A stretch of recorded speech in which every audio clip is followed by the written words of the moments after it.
بعد يومين في ميناء صقلية للتزود بالوقود والإمدادات، عادت كاسحة الألغام البريطانية HMS بانجر إلى المياه الإقليمية الليبية، وكانت قد غادرت اسكتلندا في 6 من يونيو حزيران العام الحالي للمشاركة في عملية الحامي الموحد بقيادة ناتو.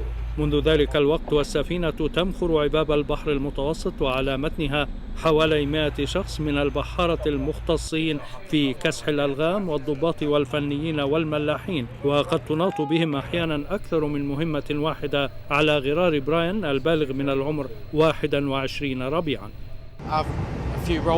لدي عدد من الواجبات على متن السفينة، أغلبيتها من الأعمال الأساسية للبحارة كتوجيه القوارب بمحاذاة السفينة والتزود بالوقود في عرض البحر وأعمال الجر والرسو وما شابه. ومع أن براين يأمل في أن يعود إلى أسرته قبل شهر ديسمبر المقبل، إلا أنه على اتصال منتظم بعائلته.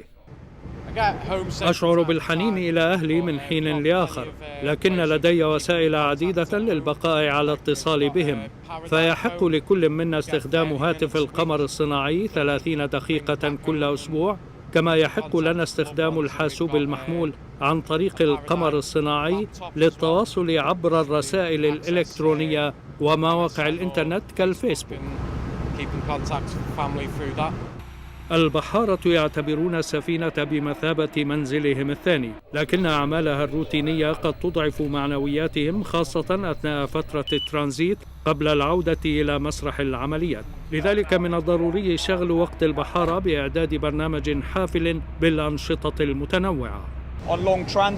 من المؤكد أن من الصعب الحفاظ على المعنويات العالية في فترات الترانزيت الطويلة أو عندما لا نؤدي المهمة المنوطة بنا، لكن علينا التقيد بروتين السفينة كالحفاظ على نظافتها. لذلك نسعى إلى تنظيم الأنشطة الممتعة بين الحين والآخر كالحفلات الترفيهية واختبارات المعلومات العامة. بعد فترة الترانزيت التي تدوم بضعة أيام، تصل HMS بانجر إلى المياه الإقليمية الليبية لأداء عملها، وتنضم إلى السفن الأخرى التي تنفذ مهام مختلفة في إطار عملية ناتو.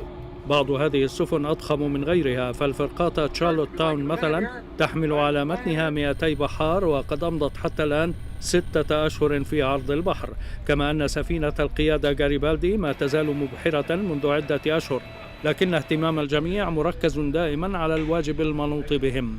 من البحر المتوسط، هذا تقرير لقناة ناتو.